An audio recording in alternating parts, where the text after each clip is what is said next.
winter and spring of 28. My mother arrived in 28. Okay. So I think they must have paralleled. Yeah. Yeah, rather than, And I don't have anything that mentions your mother. okay. Okay, then she must have come,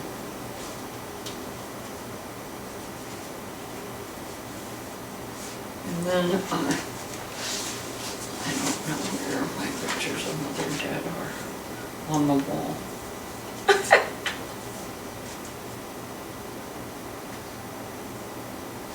There's my dad at graduation from Reminiscences, oh really? What year was that? 23. Uh-huh. Crazy.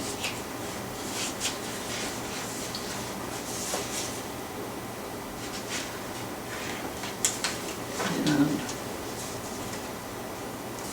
the greatest picture I have of the two of them is on my wall. And it is wonderful. It was taken by my niece, Uh-huh. who went with him to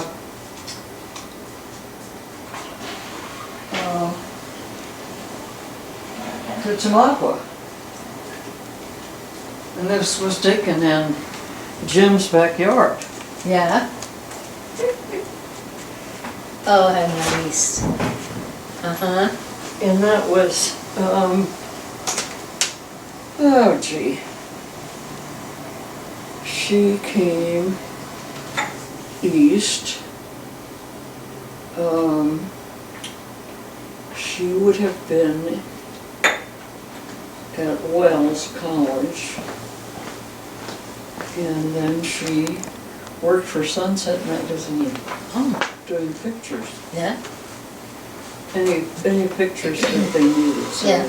you know, cookbook covers, whatever. Yeah.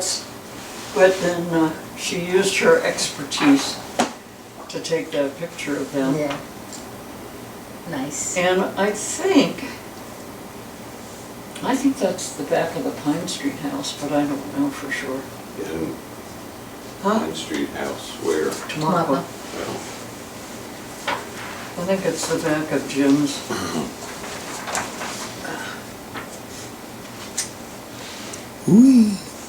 But I don't know that they knew each other.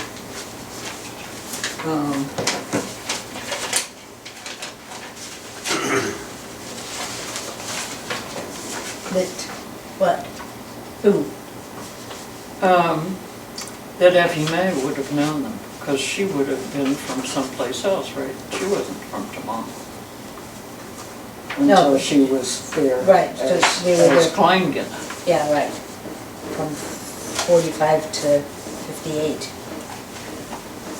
because you started and, you know, but Yeah. you were saying some things that were kind of prefactory. Well, it's fine.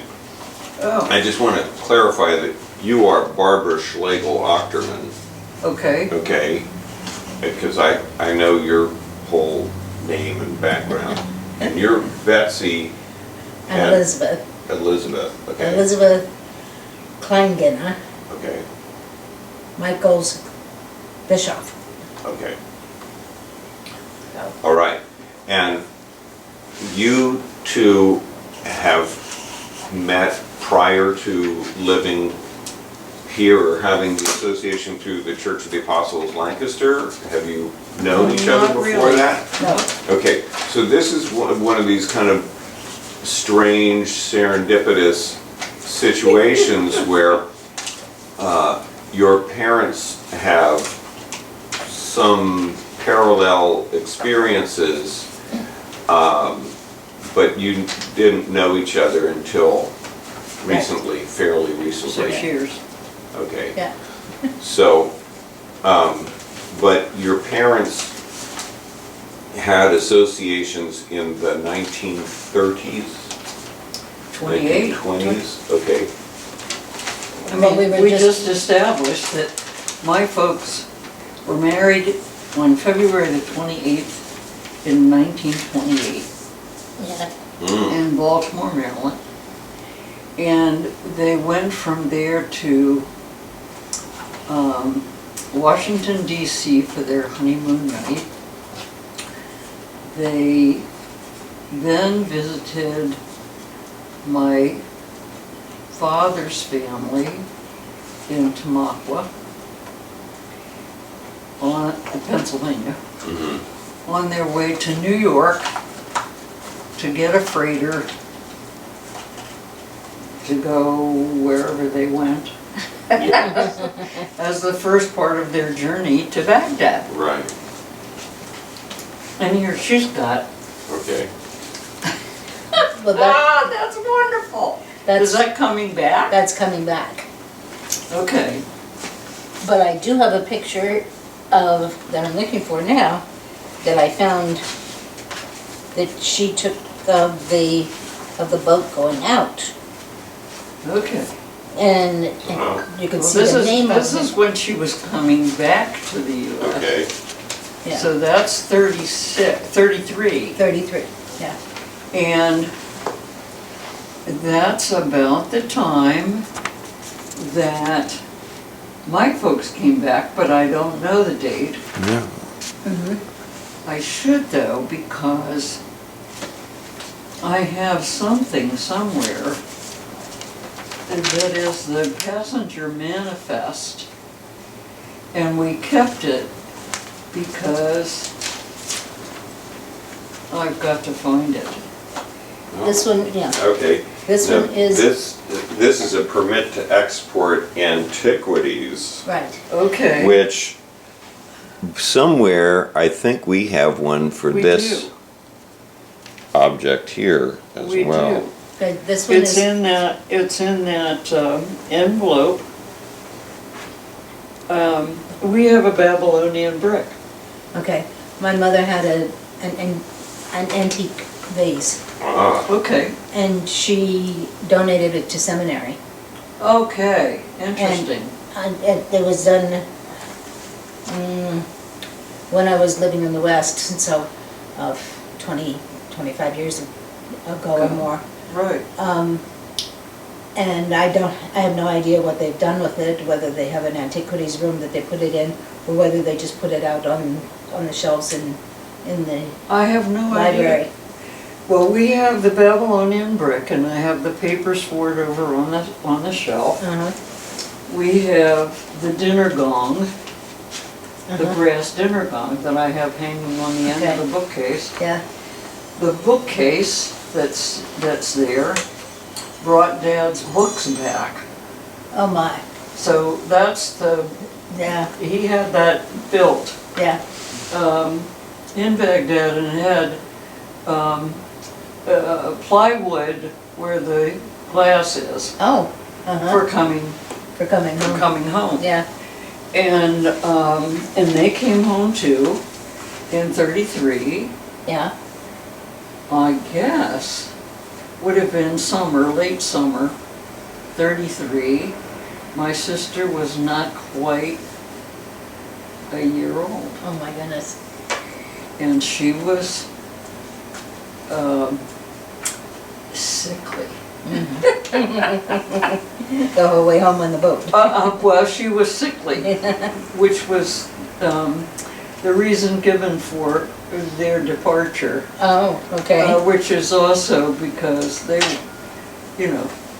everything was closing down and they had to have volunteers in a sense to come back. uh-huh, And they came back because my sister was sickly and my mother had amoebic dysentery, oh my, from which she suffered off and on. uh-huh, It just sort of never went into remission, but never really kind of went away. right. Well, it's here somewhere. But she talked about the young woman who taught school with her, Uh-huh, and said, it was wonderful to have another woman her age there. uh-huh, Everybody else, I guess, was older. The Stouts had been there forever and a day, I guess. yeah, And the dough was new, according to this. The dough, Uh-huh. okay.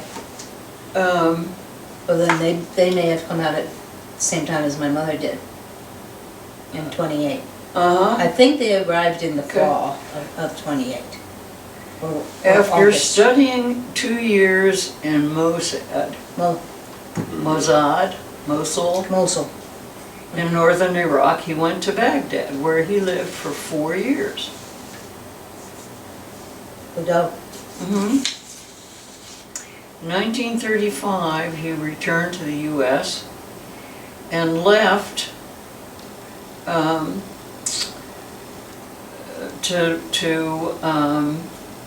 to join the staff of the American University of Cairo, where he was the associate professor of religion and philosophy, and then he became the dean. So he did kind of the reverse of your father, who was at Cairo and then at Baghdad. But he had been in Cairo first. I mean, Bordeaux Oh, and Dad were at Cairo at the same time. oh, okay. In like 19... 24. Yeah, Yeah, yeah, right after college. right. So he graduated in 23. Was he also at Ursinus? I don't know when, I don't know, no. This is one of the things that Yeah. It I've been doesn't so. look like Bordeaux studied at Ursinus, but they knew each other in Cairo.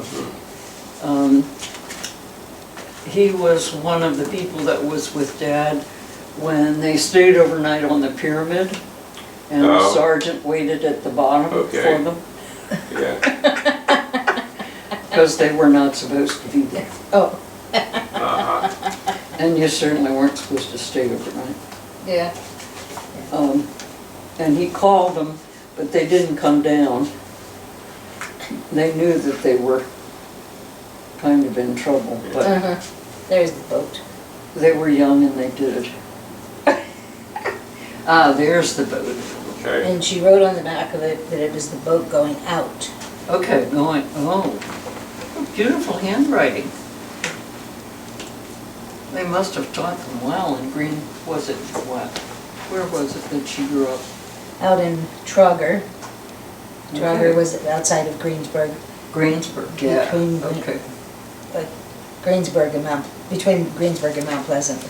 Uh-huh. Yeah. So,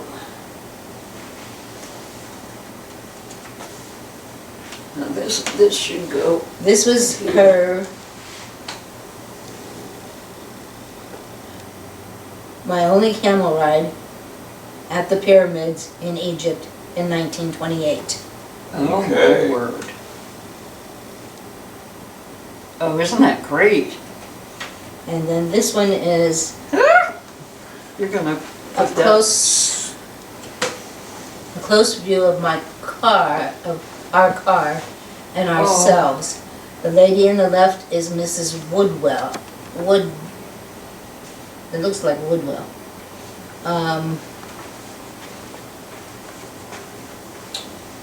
YWCA secretary at Constantinople.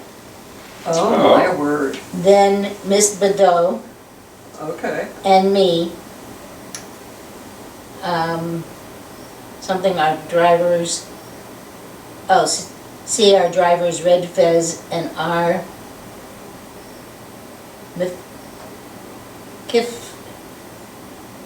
Kifayaka, I don't know what that Oh, is. that's the turban. The turbans. Or not Yeah. turban, but headgear. Yeah, headgear. Yeah. Ha! Well, that's interesting, because Mom and Dad talked about the camel ride, and then all of the gear that had to go on the car to cross the desert. Uh-huh. All the water Uh-huh. that they carried. And extra petrol. Well, Yeah. that was in 1928, then when That would have been on the way out. they Yeah. went to Alexandria, got off the boat in Alexandria, Right. and then, or Cairo, whichever it was, Right. went to the pyramids apparently, and and whatever, and then went across the desert to Baghdad. Yeah. That seems Yeah, like it's the that's- same route. It's is cutting slabs of marble, very primitive yet effective. Mostly all stone cutters are Christians. Interesting. Yeah. Ha! So this is her first Now passport. take a look at this. I thought this was, oh, it is. This was taken on his first trip. It's 1924. Uh-huh. The Temple of, Something or other. I can't read it, Okay. K-A-R, and then I'm lost. Karnak. Okay. He's been It's not the, transcribing letters from. it's not always the easiest to get, but that's one that I happen to have struggled through before.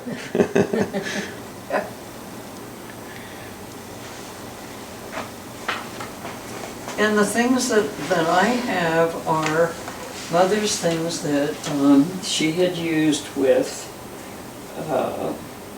trying to interpret to people things about Baghdad. Uh-huh. And I know there's more, but I don't know where it is. Right. Well, So, this is, you know, I know that she had pictures of the students at the girls' school. okay. I think those are, well, that's my mother at Yeah. at the creek. And I think the other one is her dressed up in a Yeah. costume. Huh. She And wrote, I don't recognize that from, you know, Yeah. any of the, yeah.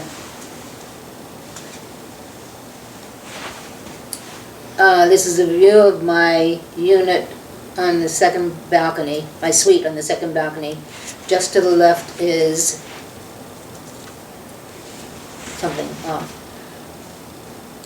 can't read these with my glasses on. Just to the left, it's cut off. Those visible are the Glessners. To the right is the Cumberland suite.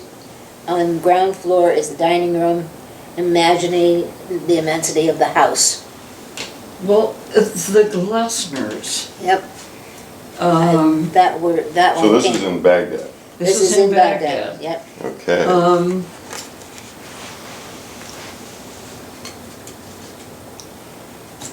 The Glessners is a familiar name. The Right. Bakers is a familiar Right. name. Helen Baker Yeah. was what, the daughter or the mother? The Bakers had a daughter who was a little older than my sister Van, who was born in 32. I don't know. I don't know that. Okay. On here, right to left is Mrs. Badeau, Dr. Canteen, Don't recognize the name. myself, Marjorie Palmer, Charlotte Stone, John Badeau, and Mr. and Mrs. Glessner at Alexandria. Let me see the Glessners, see if I, I think typically Alexandria was the landing place. Yeah, right. Cairo is upriver. Right. interesting. So these two pictures are the pictures of the house. Oh my. That And one we is, have that one is pictures, massive. oh my word. And Now, I- is that where the school was, the girls' school? Uh-huh. Okay. Uh-huh. That makes sense of the background of this picture that I remember of the girls Yeah. from The the school. best half of our living room, best because we have three halves. That's what the piano was, Oh, my goodness. yeah. There's another Yeah, part of it's it. quite a complex. And I don't know whether my parents lived in the same complex. I thought, from the way they described it, that they had a separate house, and mother had no idea what to do with servants. Uh-huh. And she talked about how that was problematic because she, didn't know how to tell That's, them to do things that's my instead mother of there. asking. she put on an awful lot of weight when she went to, Well, the food was too good.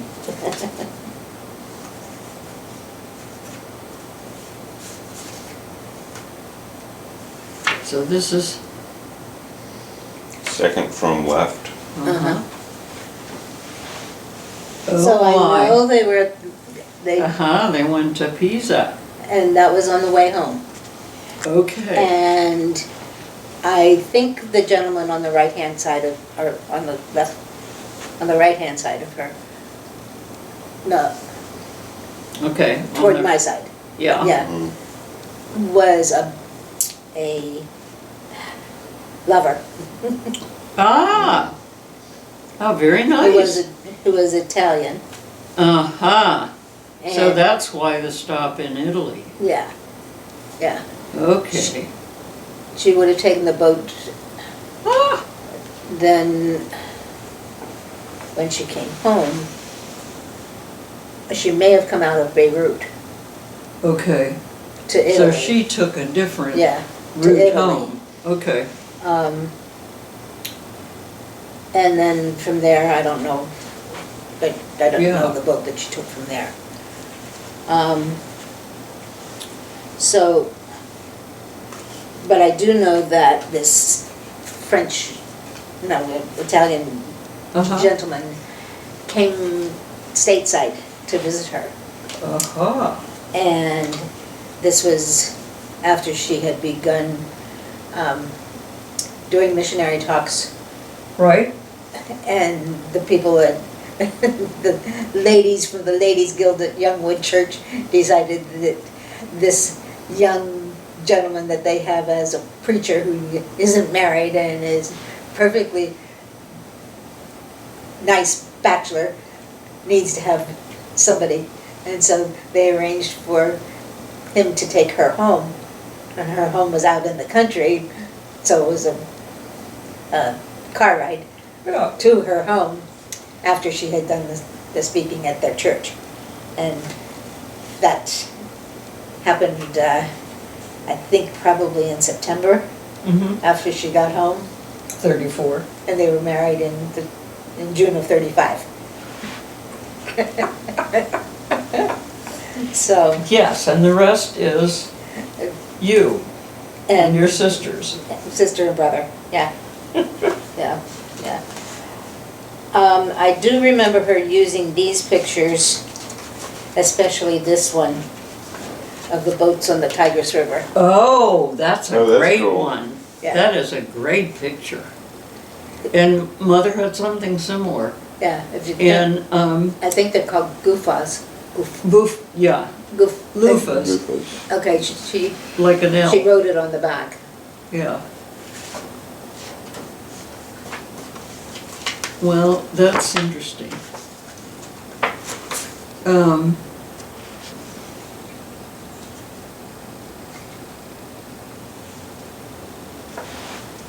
Well, so what happened to the French guy? He came to visit and she was already bespoken. And her father was very, Very blunt about it. very blunt about, yes, right, that he needed to go back home. So her father handled it all for her. I think so, yes. Yeah. Oh, yeah. Now, see, somewhere there are some pictures like this. Mm-hmm. And Yeah, they may be out in Dad had. the box. Dad had pictures of the house, the courtyard. One of the things he really loved was It's a right horse-drawn streetcar. not the dried figs, but the Ah. ripe figs. And they had a fig tree in their whatever, Courtyard. Yeah, courtyard. yeah. But I don't have pictures of that. Well, here's a date tree in their courtyard. Okay. So now, can we match the grading here to anything that's in the house? I mean, in her pictures. Possibly.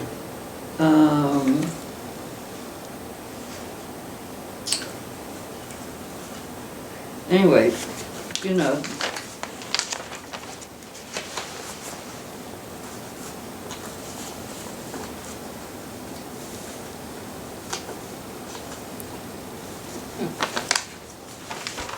And so the rest of the scrapbook, things which, you know, she took out of the scrapbook Uh-huh. to illustrate or to share with people that Yeah.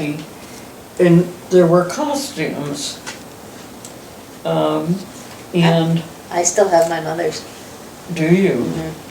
I had, one of my teachers at school wanted to introduce Sure. to their students, and my mother also had a doll that you could Okay. Take the take clothes all the, off. yes. And so she used it for a couple of years in a row, and then Yeah. I left and I forgot to get it, and now she's passed on. So I have no idea where the doll is, but it was one of the favorite antiques that I had Oh, yes. from there. Well, But I also gave her the, what do you call it? I don't, burqa? it's not, it's more than a burqa, it's The whole the thing? whole thing, yeah. Okay. Like that. Yes, yes, yes. So that's, Mother says this is the typical Muslim woman, Yeah, a lady in the city, uh-huh, which is interesting. But we had all of those things. My sister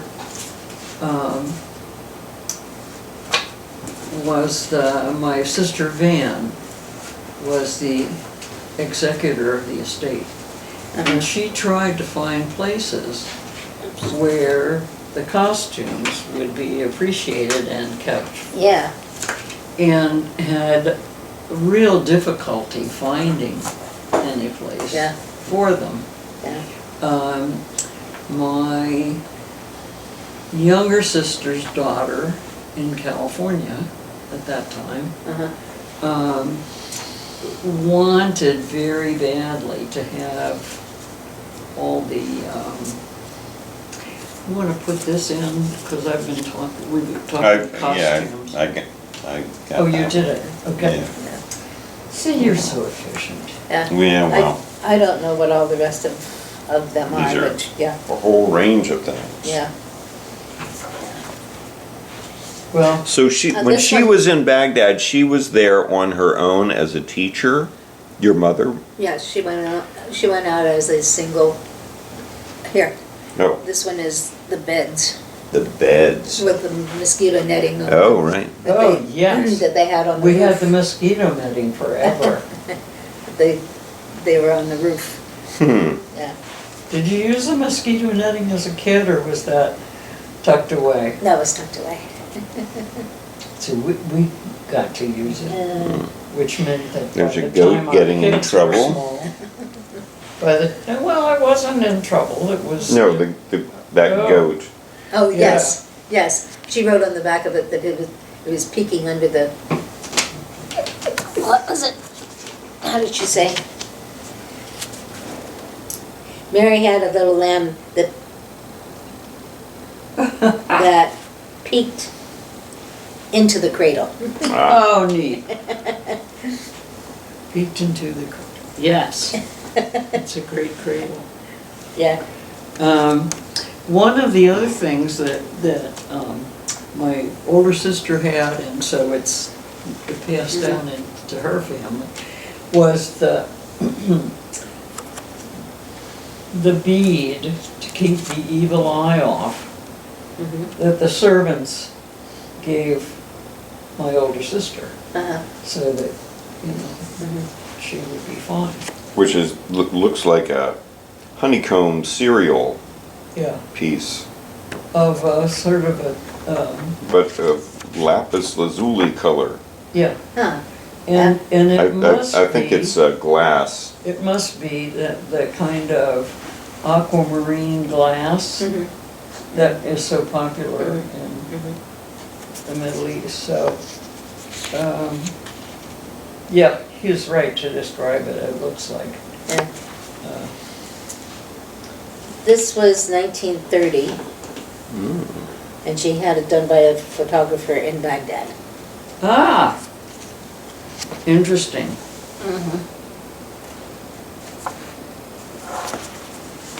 But the most Do interesting you thing- remember her eyes as being so startling? No, not really.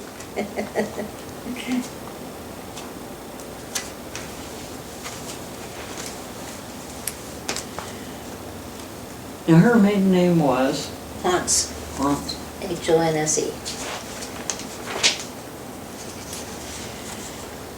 Yeah. So these were shot when she was in Baghdad. Yeah. And on the back it's a Baghdad photographer print. And I don't know that there were, I remember a picture of my father holding my older sister in the courtyard, wherever they were, whether they were in this big installation or whether they were off by Yeah. themselves someplace. And I don't know that either. And mother was very distressed and traumatized, I would say, and had sort of like PTSD episodes when people would do that Baghdadi or Arab wailing and Oh, sound with the tongue, very shrill. Any sound that was like that would take her back Cicadas. to whirling dervishes oh, that she saw oh in the street, my, yeah, self-flagellating. oh my, And the splattering of blood is associated with that sound. yeah. And, Was she you younger? know, sometimes there would be things that approximated that in movies. Lawrence of Arabia, for example. Dad went to, we kids went to, my mother stayed home. She just knew Yeah. that would Yeah. would trigger, and Yeah. if she was outside, and I mean, I saw her go virtually catatonic Oh my, a couple of times Yeah. when something triggered that memory. wow, And my father would always encourage her to tell us what she saw, you know, what she remembered. yeah, And she kept saying, I can't do this, I can't do this. And he said, it's the only way you're ever going to yeah. settle it in your mind. But when did she have this experience of seeing that? While she was in Baghdad. So around time of her pregnancies? Well, you know, I mean, they were there from 28 to 33. My Yeah. sister was born in November of 32. Yeah. My I recollection don't is know hearing whether it was. that Ramadan was particularly rough Well, for her because at night they would have barbecues. Yeah. And the and- smells. Yeah. And so she didn't like barbecue cookouts, you know, Uh-huh, anything like yeah. that. Yeah. And, Yeah, there were several things that were terrifying to her. yeah. And of course, she, you know, she grew up in cities.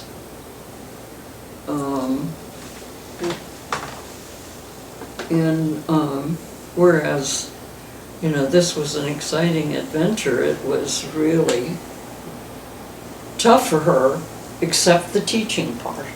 Uh-huh. When- Yeah. When she was Yeah, teaching, yeah. you know, things were okay. When she had to be the master of the house Uh-huh. and tell the servants what needed to be done, she was very uncomfortable. Mm-hmm. These are my mother's reports.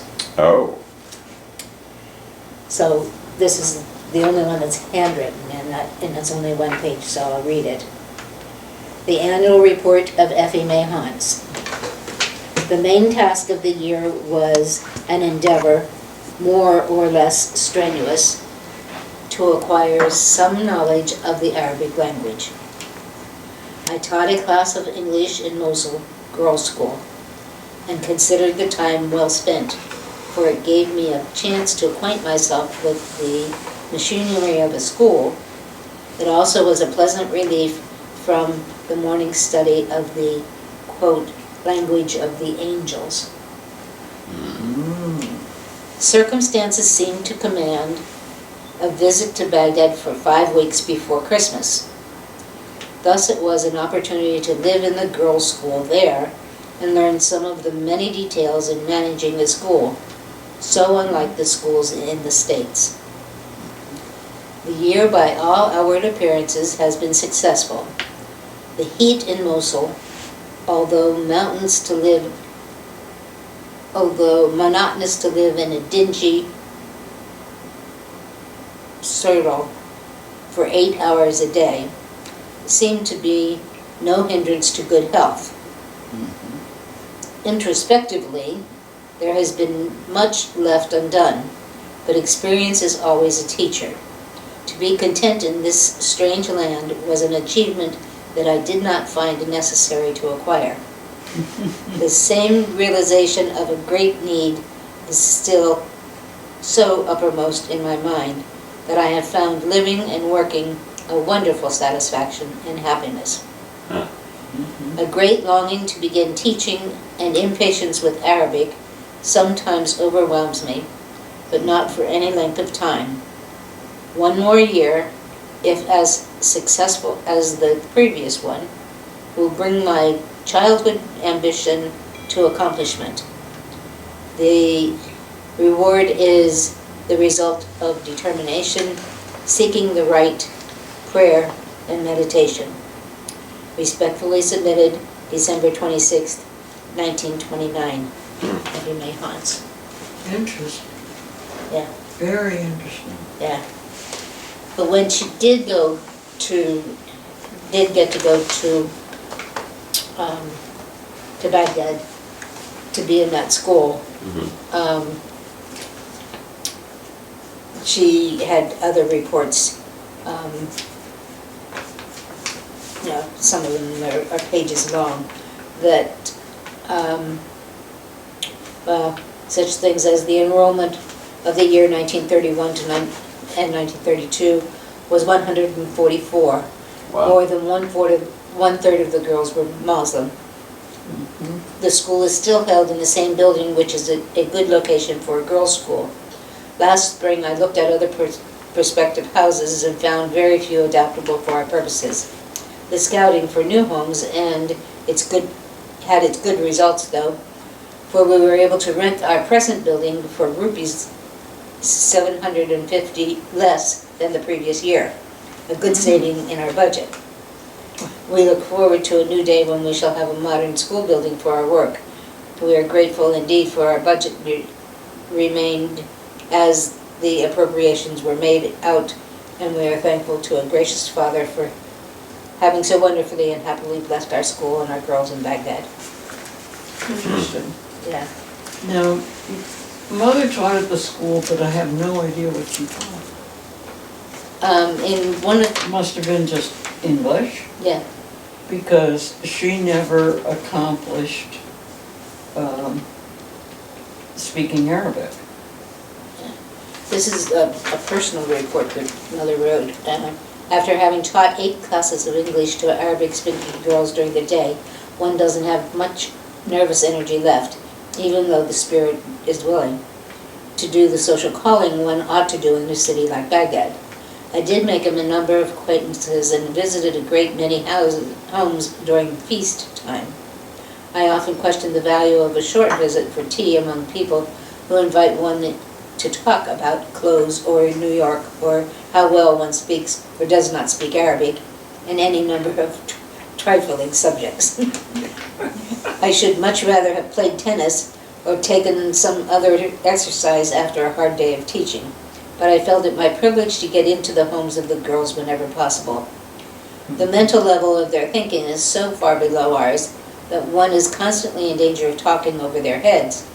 One seldom has an opportunity to talk about religion, and consequently, as missionaries' life seems greatly hampered, and it is strangely discouraging in Baghdad from that point of view. Ye stiff-necked people. From a physical standpoint, I was the most fortunate of single missionaries, having a comfortable room in the evangelistic center with Mr. and Mrs. Badeau. I lived as one of their family, and it was a great help to share all the problems of the school with them. Difficult questions that were brought up in Bible class were also discussed at home to find a right conclusion.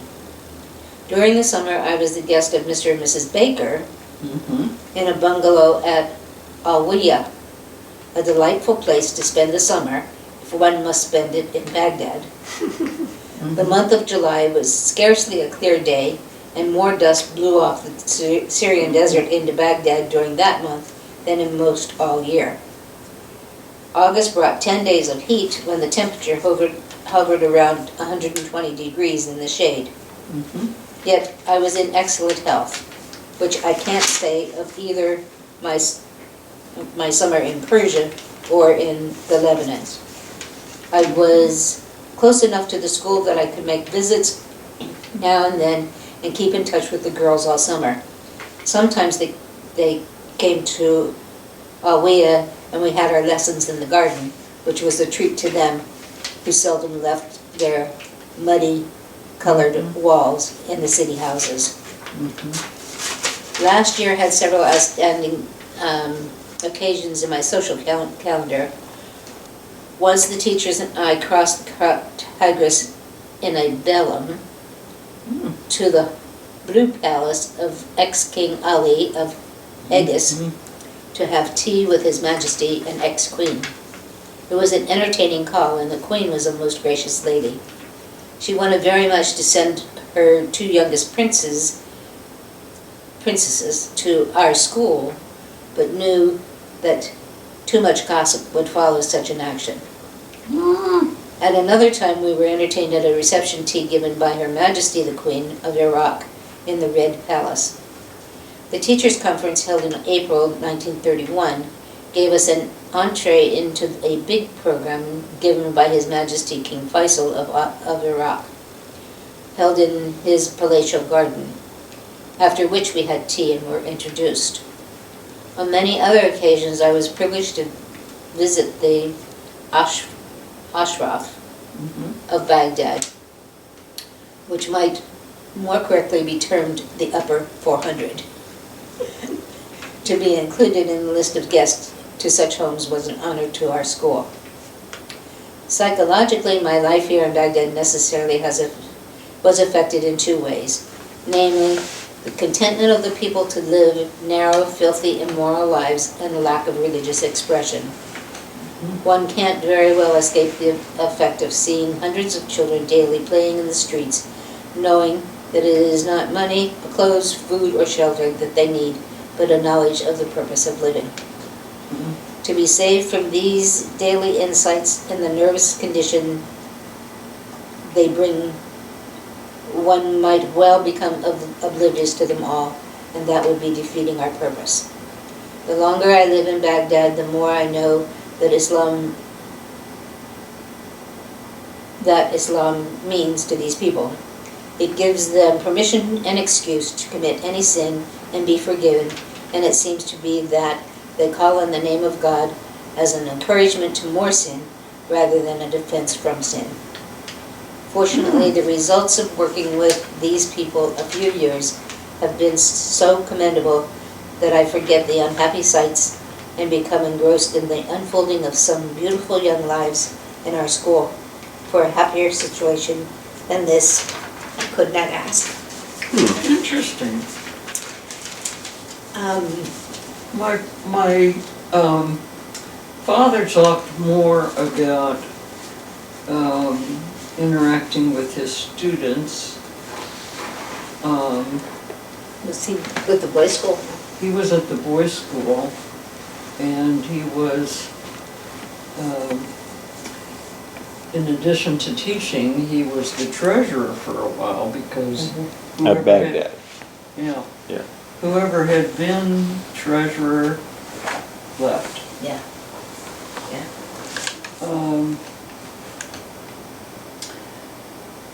Now, there was a student named John Thomas that he talked about. And evidently John Thomas came to the States and studied here. Went back and worked at the boys' school. We have a book in storage that he wrote from Mrs. Stout's diaries. And it's called something. Living in Romantic Baghdad. Yeah. Romantic back then. Yeah. Yeah. I think very much tongue in cheek, yeah. Yeah. Which I need to get out and have you peruse, because it probably would trigger a lot of memories for you. It seems as though your mother shared much more. I have the sharing of the fears, okay, of my mother, which kind of overshadow any recollections that she had, except that I know she enjoyed getting to know the young women at the school and felt that she was more at home with them than she was some of the people of the British enclave that were the source of social life. And as I say, she came home because she had one of the things that occurred for her was to contract amoebic dysentery, which they say is very difficult to overcome and does have this cyclical kind of thing, which she certainly experienced. In her mind, she contracted it because there was a fly in a serving of aspic that she ate because she thought it would be rude not to.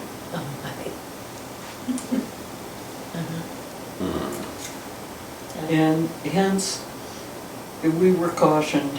Never to eat aspic. No. Get rid of the flies. But we were, you know, don't follow suit.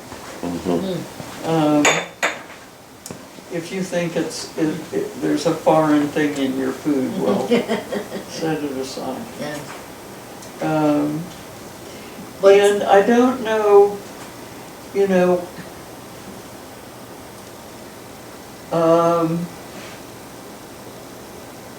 I don't know why she didn't put it aside, find a way to,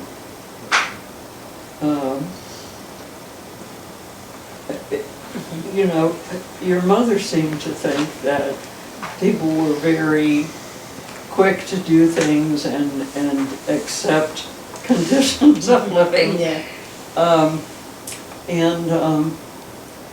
You know, I don't know if we were being told that and being told the story.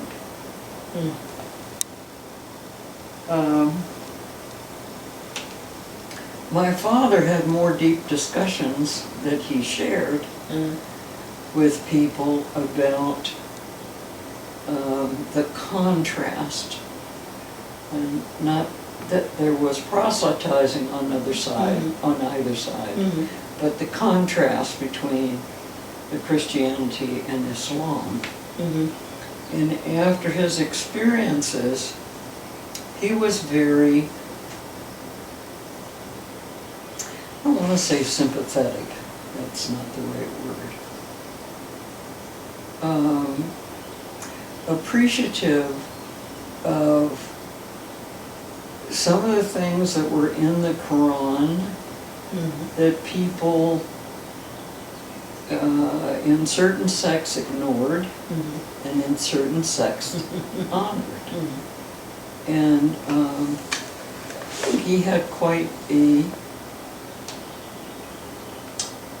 strong feeling that there were many similarities between the teachings of the two.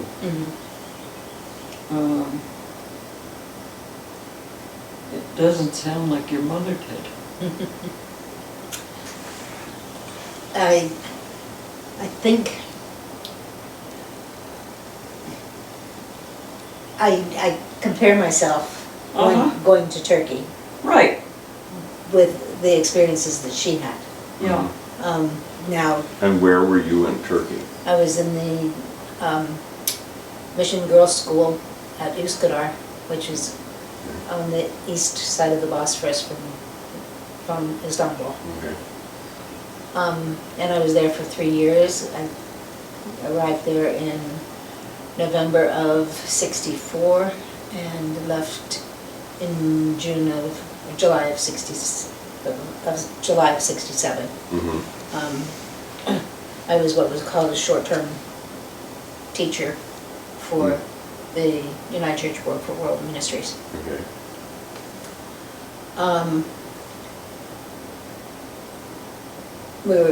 The girls' school had about 500 students. About 250 of them were boarding students, because originally the school was set up to be a boarding school for girls from the interior of the country. When Ataturk took over the country in the 1920s, he honored the foreign schools that were in the country and allowed them to stay. So that at one time or other there were multiple schools under the Congregational Church and other churches in Turkey. By the time I got there, of the mission schools, I think there had been originally 9. There were only 4 schools left and 1 hospital. And while I was there, the one school at Gaziantep closed also. So there's a girls' school at Istanbul, Üsküdar, and a girls' school at Izmir, which is close to Ephesus. And then the boys' school was at Tarsus, Paul's city of Tarsus. The initial shock, of course, is the cultural shock. Just the noise, the smells, the dress, the way people walk, the busyness, really, really busyness of the city. And then, of course, the language. Because when I was there in 65, in the metropolitan city of Istanbul, yes, you could find people who spoke English easily. But the language that you heard was Turkish. Also, the predominance of males being males, and young English girls or American girls, being around. We were often cautioned to be careful when we walk down the street. Don't hold your arms out like this, because they'll come along and grab you under your arm and swing you around, and look you in the face then. And so it was adapting to the culture, which was very difficult. Where my mother spent 2 years in Mosul, learning the language, the Arabic language, with lessons of 5 hours a day. Arabic being thrown at you like that. I didn't need to learn the Turkish language. Oh. At the time, I was teaching English as a second language to girls who were about 10 and 11 years old, who had been 5 years in their Turkish elementary school, where they might have had some English, but probably not. And they had to take an entrance exam. The last year that I was there, we had 650 students take the entrance exam. Wow. For 63 places. Oh. Oh my gosh. And the entrance exam was something like 15, 20 pages long, and covered all of the subjects of, what they had learned in their elementary schools. So. In Turkish? In their native language? Yeah, okay. yeah. So they came to us with probably the highest of girls who've attained anything at that age.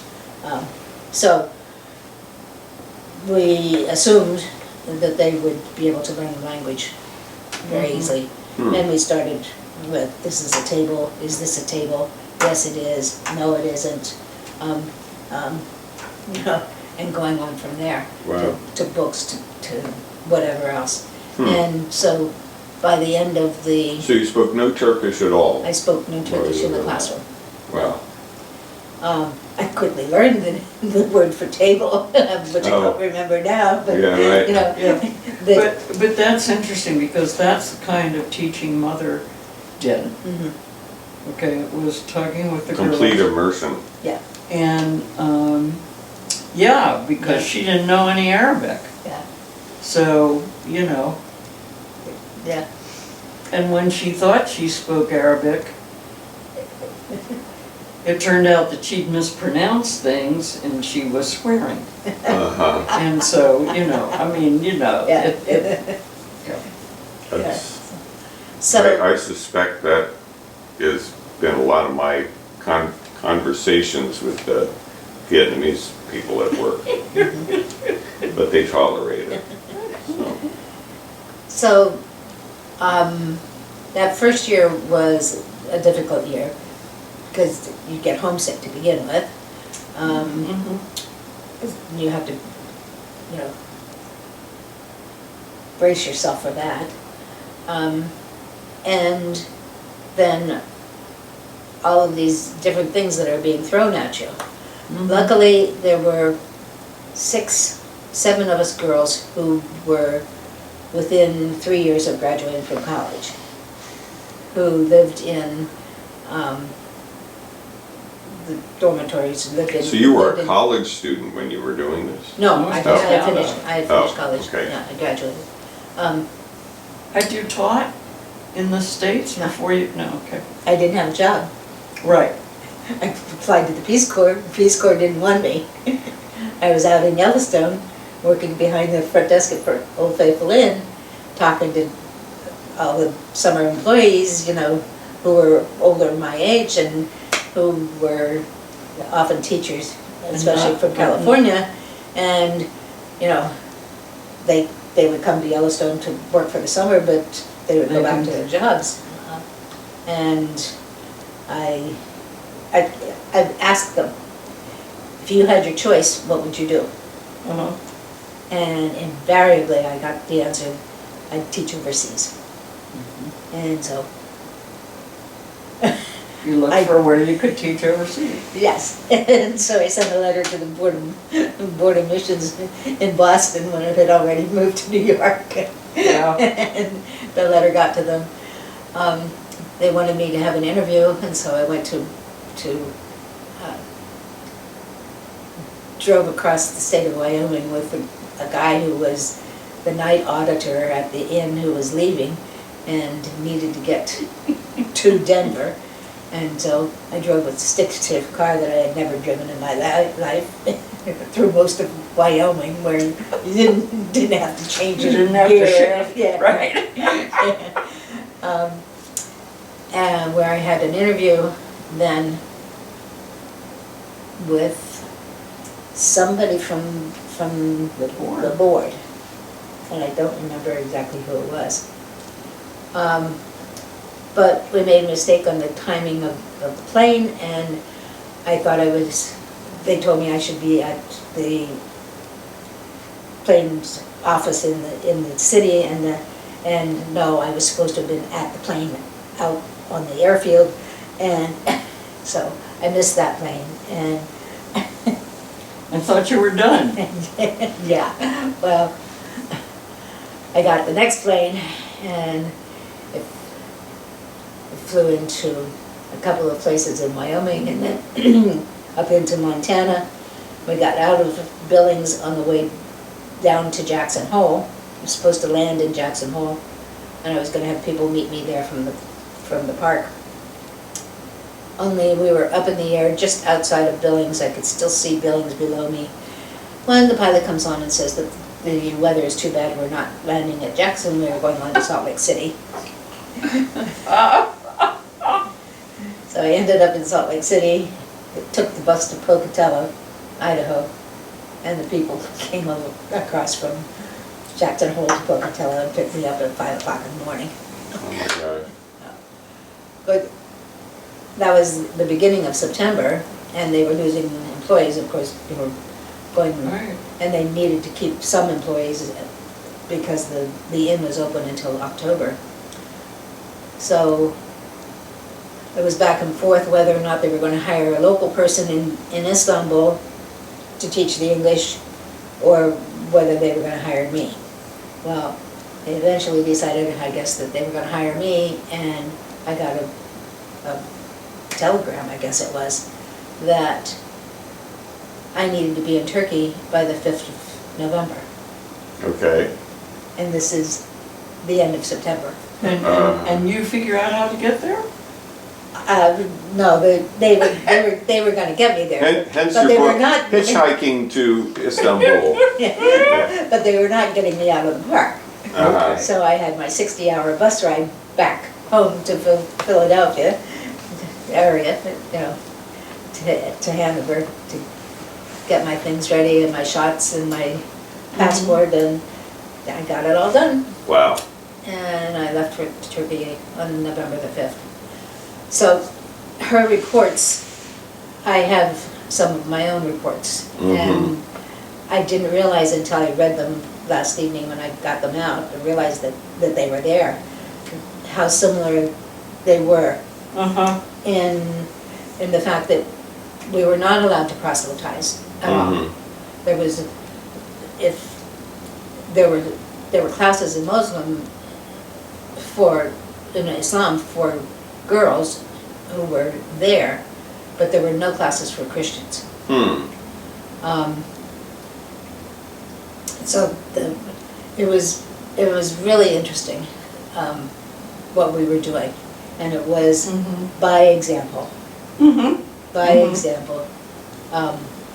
So we ended up taking care of the boarding students, living in, the dormitory itself. well, within hearing distance of the rooms, of the dormitories. We lived in our own Your individual own rooms, apartment, yeah. or, yeah. Oh, individual rooms, but we ate all of our meals either together with the other teachers, or we were assigned at least one meal a day to eat with the girls in the dining room. So there were very, very common experiences. The fact that my mother was able to travel as she did, because apparently she got to Beirut and she went to Mosul, of course, and then she went to,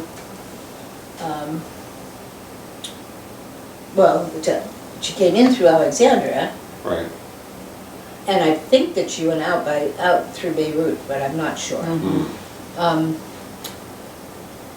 Her passport is just full of Neat places. places where where she had to have visas for, or she had to have stamps for. And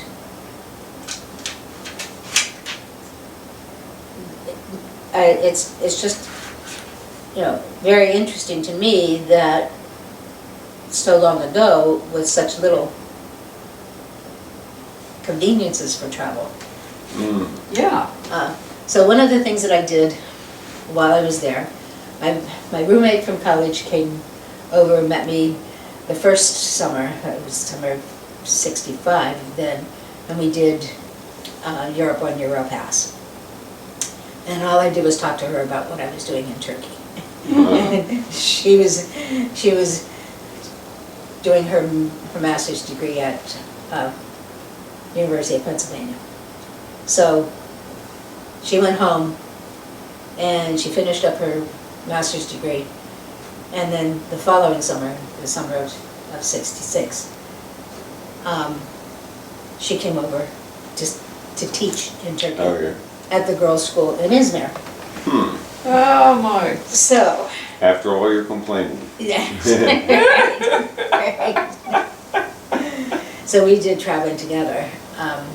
And the best travel that we did was in February of '67, which was just before the Seven Days War.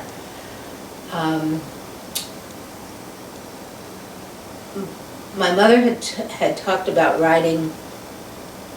going across the desert from Damascus, from Damascus to Baghdad. And so we found the Nairn bus line, which was the same Nairn bus line that my mother had taken.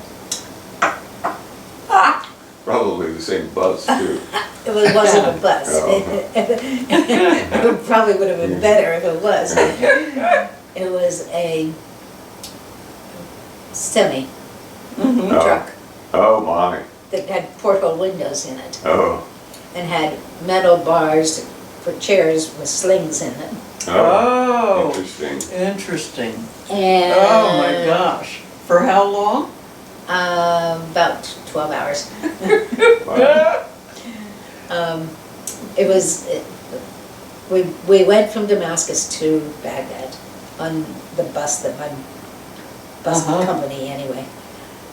We decided we were not going back that way. So we got a refund on our ticket and we hopped on Iraqi Airlines that I sat close to the door that was this wide open. The whole way flying back to Oh, Damascus. my. My word. Yeah, but we knew about the girls' school. The girls' school was still there. And Mary Engel was her name, was the lady who was in charge of the school. And so we looked her up. We stayed at the YWCA, and then we went out to the school.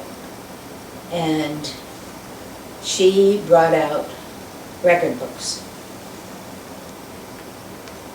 Interesting.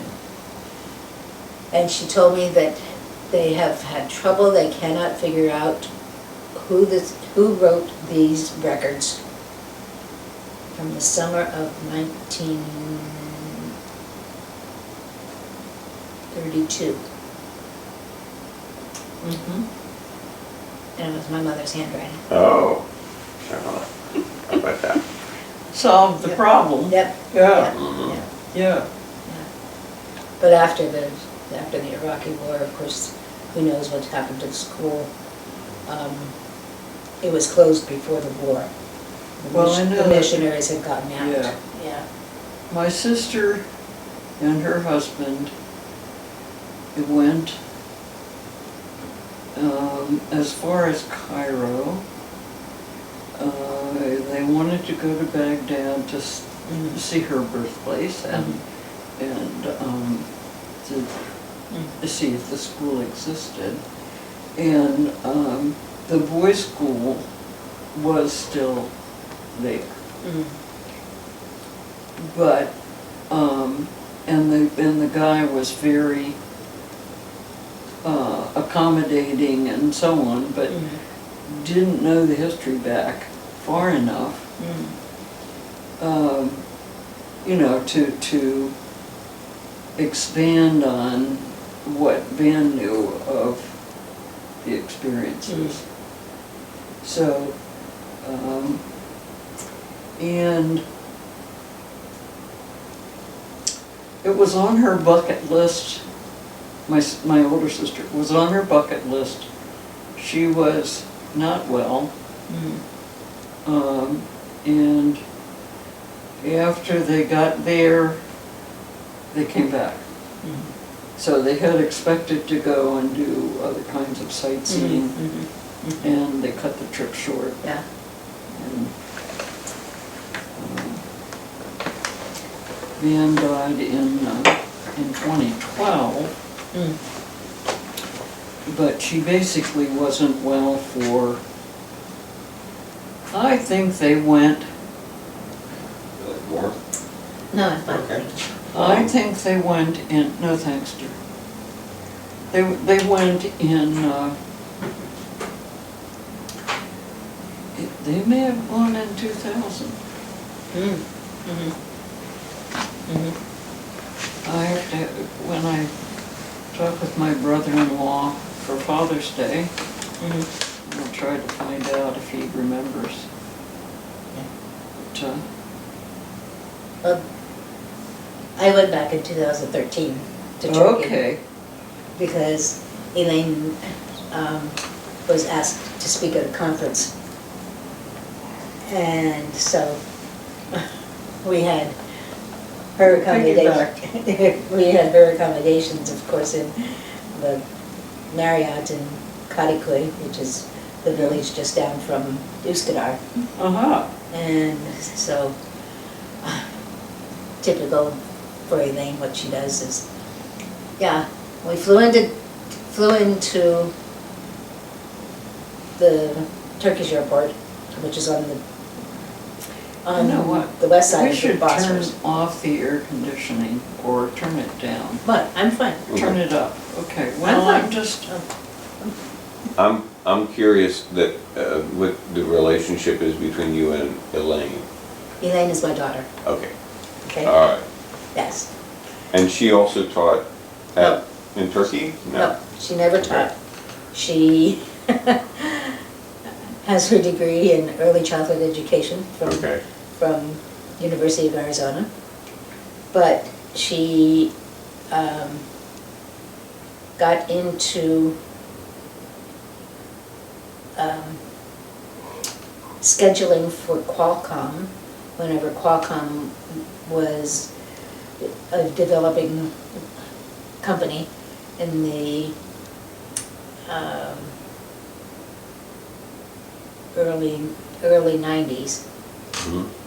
And from there was in the human resource management department and then got into, her expertise was in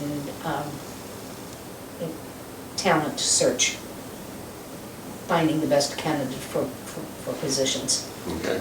And so she became a guru for big companies, consulting with big companies like Coca-Cola and Kaiser Permanente, and those are two that I remember, but there were a whole lot of them. So she was speaking in Turkey. And she was speaking in Turkey about how to find the most successful candidate for positions that you have open. Ah, okay. That's the person. And typical, right, and typical of her, we got to the airport. Yes, and got through the traffic all the way to the other side of, and had crossed over the bridges now. So Right. there were no bridges across when I was there. Oh. And she told me that the next day was already taken because we were flying to Izmir with our private tour of Ephesus. Okay. No! Yes. So I saw Ephesus in 2013 and compared it to what I had seen in 66. Yeah. Wow. Wow. Yeah, it was a wild trip.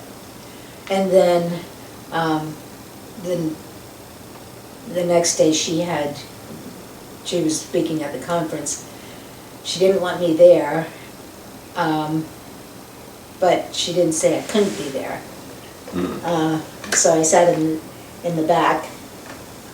There were 200 people with their laptops in front of them, their earphones on, because they had the automatic translation from, going on. English to whomever, yeah. Yeah, right. And so that was an experience for me. And then we toured the city. We went to church where I had gone to church, the Dutch chapel. The church was on the grounds of the Netherlands consulate. And it was called the Dutch Chapel. It had been there since 1800 something. And it was an interdenominational Right. church. And so we attended that church, and the same as I had done for the 3 years that I was there. Oh, cool.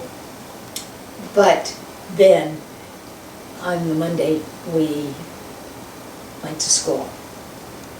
And the first thing that we saw, well, first of all, the Dolmusch driver, the cab driver, couldn't find it. I kept looking up and down these narrow streets, Well, he finally got there. But it's completely secured. I had to give up my passport at the entrance. It was very secure, and it surprised me. Well, considering the hostage taking. Yes, right, Mhm. right, Yeah. right. The inside of the gates and the walls of the school, there were a couple of new buildings. The dormitories were, of course, changed over to classrooms. They don't have any boarding students anymore, and the school is co-ed. So it still has, it's one of the highest rated schools in the Istanbul area, if not in the whole of Turkey, and so. Well, how much American English influences it? A lot, because when I was there, the students had dual curriculum. They had their Turkish history and government, or Turkish language and literature, but all of their math, all of their science, and English language was taught in English. Wow. So by the time they were finished the first year, they were able to read third grade American textbooks. Kind of Yeah. chemistry texts. Yeah. Or in Yeah. 3rd grade, yeah. Yeah. Bones level, like, haha. Well, They didn't do chemistry until 2 or 3 more years after. Oh, okay. Because they had 3 years of intermediate school then and 3 years of high school. But by the time they were finished with high school, 98% of them went on to places of higher education. Many of them had full ride scholarships to schools in the United States. So they were very, very well. what's up? Well, they're opening up the fire hydrant for some reason. I mean, I'm seeing all Yeah, I this thought it was. Well- water spray, Oh, and, well, they did finish And, they finished painting the tower over there by Hammond's, so I So guess they're they're starting to muck checking around with pressure. the water pressure, yeah. yeah. Yeah. Well, that's interesting. Well, see, I just asked them if there was any chance that my house could be power washed. And I'm hearing this sound, okay? And then I'm seeing water, and I'm saying, I'm here to power wash. The day after I asked if it could happen, Sorry I to mean, believe. you know, like, oh, wow. So, anyway, I've been back in 2013 and it was a grand tour. Mm-mm. Sounds pretty cool. Beyond that though, See now, you never thought about applying to the Board of board. Homeland, Board of World Missions. No? Well, I don't like foreigners. You don't like foreigners?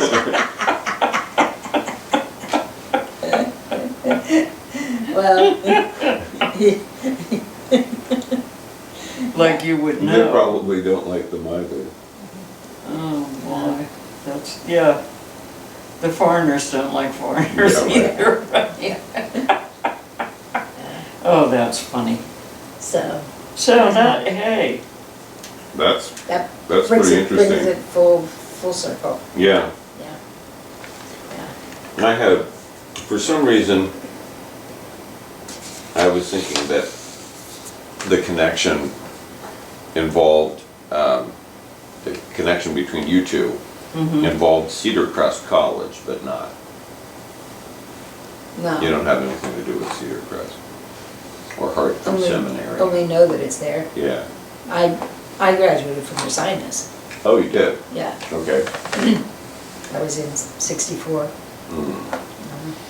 Well, one of the things that I found so fascinating in my grandfather's journals is he was Ursinus, and he would be traveling. He also traveled extensively from Cairo. He went through Palestine and Syria, through Turkey, and then across into, I want to say, Bulgaria. And then up through, I think he went to Vienna, and then he was in Germany. And he would be in these odd places, and he sees a person dressed, an American, walking down the street, and apparently in that period you were instantly recognizable as an American just by your attire. And by golly, it's another person from Ursinus, and there's like 4 or 5 people that he meets in the course of his travels.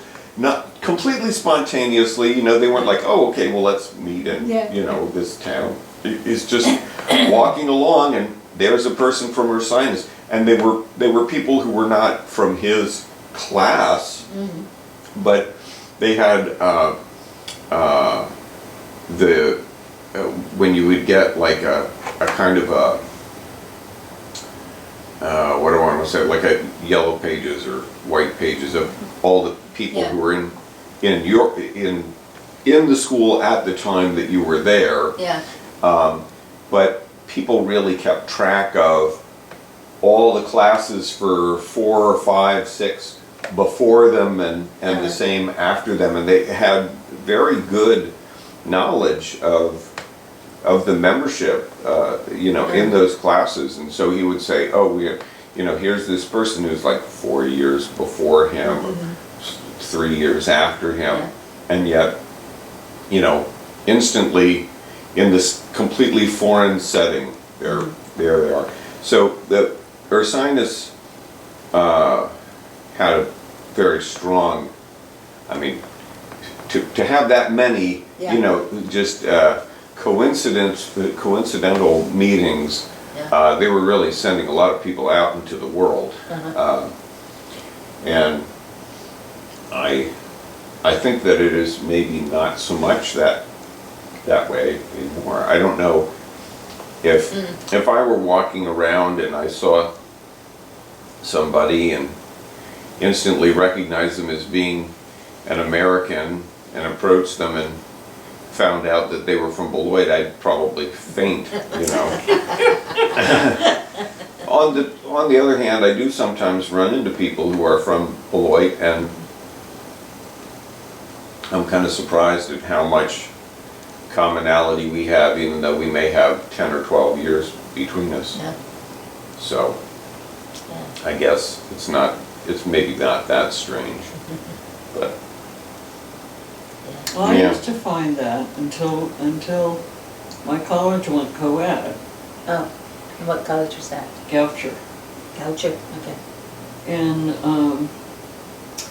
since it's gone co-ed and changed its program pretty dramatically, and there are some things that are common, but prior to that time, it was like, oh my gosh, you know, we're having similar kinds of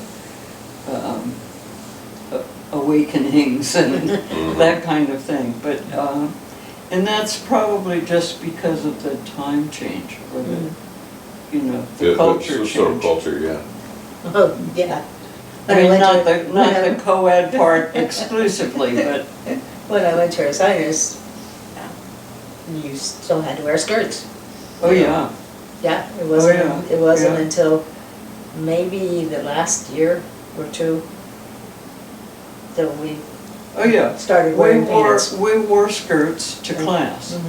We had class 2 days a week, and you concentrated on 3 subjects and their interrelationship. Oh, And the Wednesday was study day, oh, so that you could do projects and labs and yeah.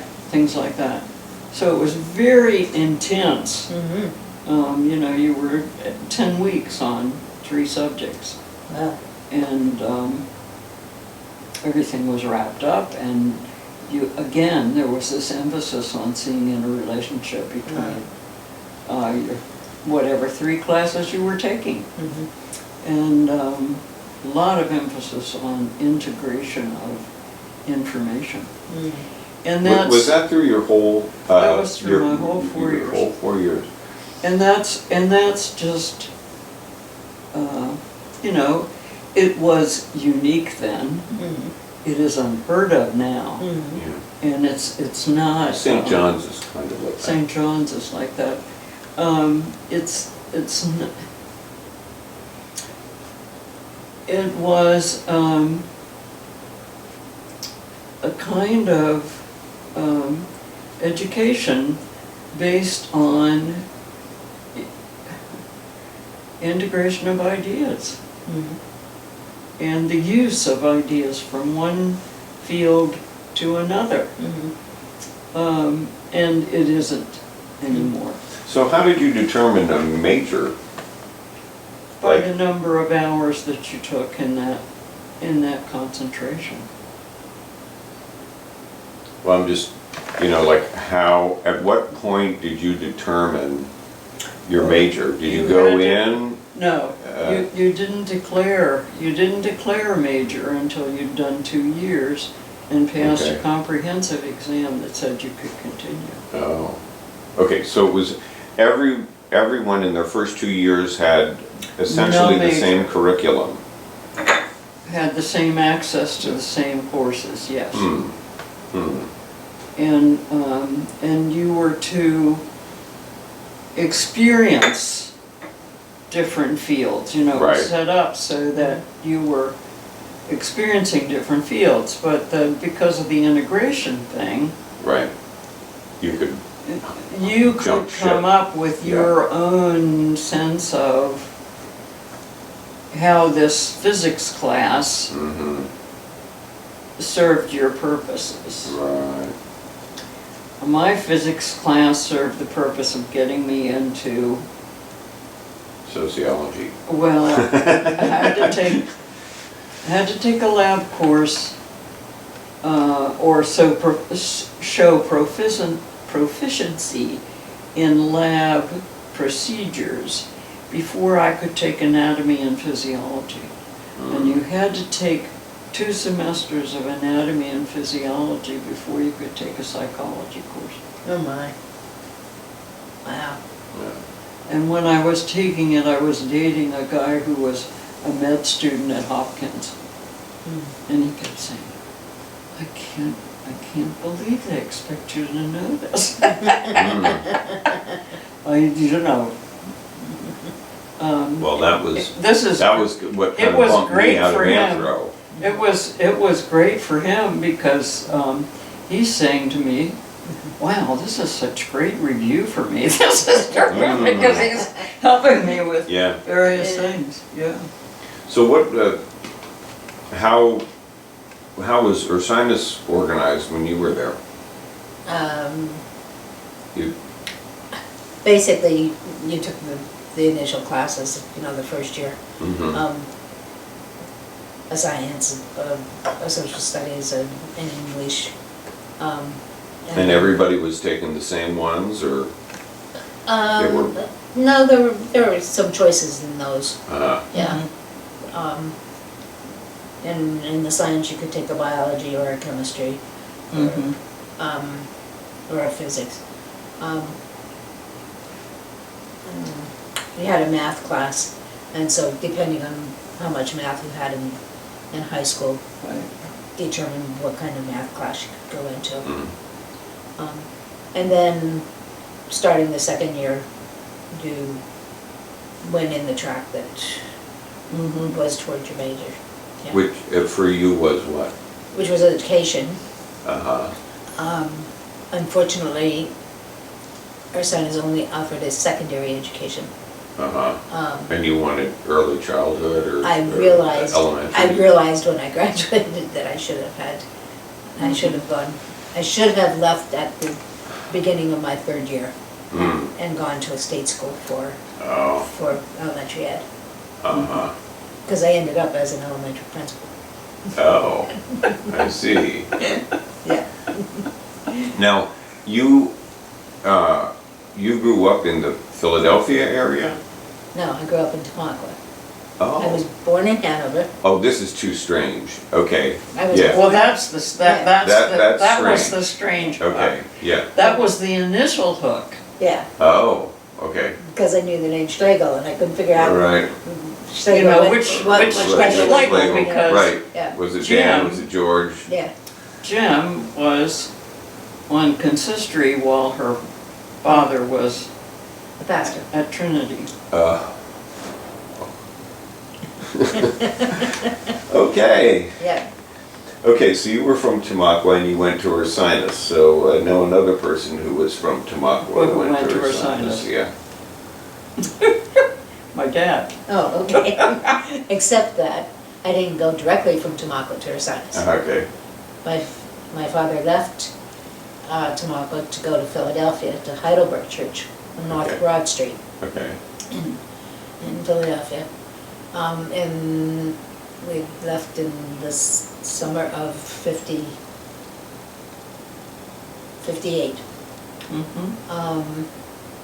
And I went to girls' high school. It was girls' high In school. Philadelphia, which was the Philadelphia High School The for creme girls Oh. de the creme. Okay. that has the pink marble corridors. Oh my It was goodness. a brand new school the year that I walked into it.